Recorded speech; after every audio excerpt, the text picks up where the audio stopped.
Based on the 2012 play of the same name, The Whale features actor Brendan Fraser in a role that's about as far removed from George of the Jungle as he's ever likely to get. Read on for 8 reasons why Fraser's Oscar-nominated performance is being hailed as his career best and marks his much welcome return to the Hollywood A-list. Charlie, a morbidly obese writing professor who lives alone, conducts his classes online with his camera permanently off in the opening scene of the movie. With his congestive heart disease worsening, Charlie defies the advice of his friend and nurse Liz, the menu's Hong Chow, who is also up for an Oscar, and seeks out to his daughter Ellie, Stranger Things Sadie Sink, sans Kate Bush. He offers the youngster $120,000 in exchange for spending time with him, which she agrees to do in exchange for him rewriting her English essays in an effort to show that he has done one thing right in his life. Ellie forms a loose friendship with a persistent missionary, Jurassic World's Ty Simpkins, as the movie goes on, and we find out that Charlie's obesity is the result of binge eating that started after the death of his boyfriend, Alan. The professor will be compelled to face his personal demons before time runs out due to Charlie's illness getting worse and Ellie's mother Mary, Samantha Morton, fantastic beasts and where to find them, finding out about their meetings. The play by Samuel D. Hunter is directed by Darren Aronofsky, Requiem for a Dream, Ty, who also co-wrote the script. The Whale, albeit translated from a completely different media, had a lot in common thematically with The Wrestler, 2008, which likewise featured a physically damaged character who had to face the consequences of his decisions. Charlie will have to confront his mortality and his choices just as Randy the Ram in that movie did. It's interesting to note that Aronofsky also gave Mickey Rourke's critically lauded comeback performance in the film 9/12 Weeks. Brendan Fraser was cast by Aronofsky to play Charlie, who is severely fat, and much has been said about how this choice sends the incorrect message. The Whale is a violent, honest exploration of a man's soul, and the directors required someone who could deliver the goods without the inherent health and/or performance constraints that employing a 600-pound unknown may have meant. Yet, there is nothing disrespectful or demeaning here. The argument against Fraser at this point reads like criticizing Batman actors for not being real orphans because numerous stage adaptations of the movie that bears their name feature leads wearing prosthetics.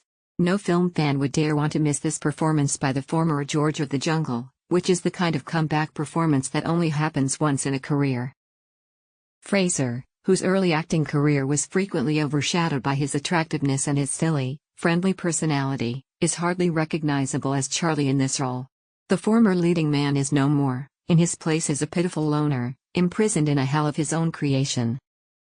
Fraser's eyes, which formerly gave even the most absurd roles a soulful dimension, now portray Charlie as a man seeking atonement. A less skilled actor would have relied heavily on the prosthetics, but Fraser uses them in conjunction with his acting abilities to express every nuance of his character's reality, giving the most sensitive and authentic performance of his career.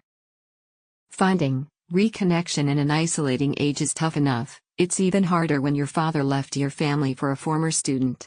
Sink is solid as Ellie, going head-to-head and holding her on-screen own with Fraser's considerable abilities, which both belies her age and speaks volumes about her own talents. She resists Charlie's advances and demonstrates the same kind of tenacity that made her a fan favorite on Netflix's Stranger Things, despite his having abandoned her and her mother for another man 8 years ago. We see the risk of triggering old wounds even as she begins to ease herself into a new relationship with her father. She won't and shouldn't make things simple for him. For audiences who last saw Chow in the horrific culinary satire The Menu from a year ago, her Liz is the exact antithesis of that movie's murderous maitre d', yet she nonetheless exhibits the same level of dedication to her line of work. She finds it especially difficult to see Charlie deteriorate because Alan was her brother and losing him meant losing her final link to the family she fled. Her experience is somewhat reminiscent to the missionaries in this regard, as none of them found peace in the structures of organized religion. They are simply attempting to make the greatest use of the resources they have, much like Charlie and Ellie. Aronofsky is experienced in fusing flawed characters with challenging stories and unsettling visuals. Here, in Charlie's cramped world, he uses scenes of a man having trouble with commonplace activities like standing up, taking a bath, or even turning out the lights before going to bed to further emphasize how miserable he is. Charlie's behavior, and limited relationships with others, show that he doesn't particularly like who he's become, but he's become too emotionally damaged to make any changes, which encourages him to binge eat even more. A Star is Born, Venom, pictures allow us to experience it with a gut-wrenching sense of, second-hand, self-loathing.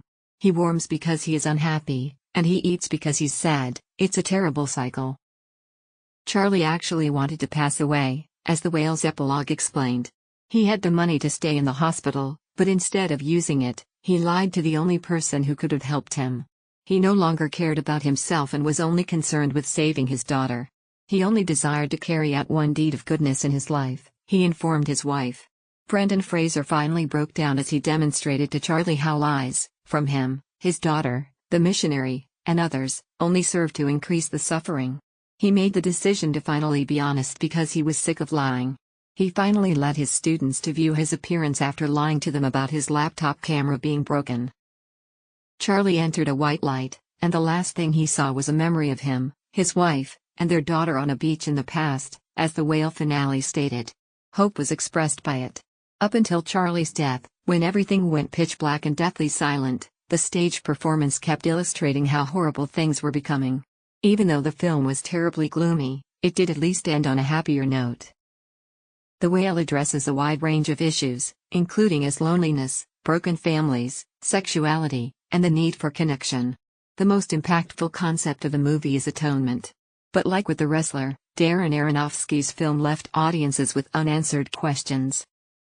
The Whale's resolution clarified Charlie's wish to see Ellie happy before passing away.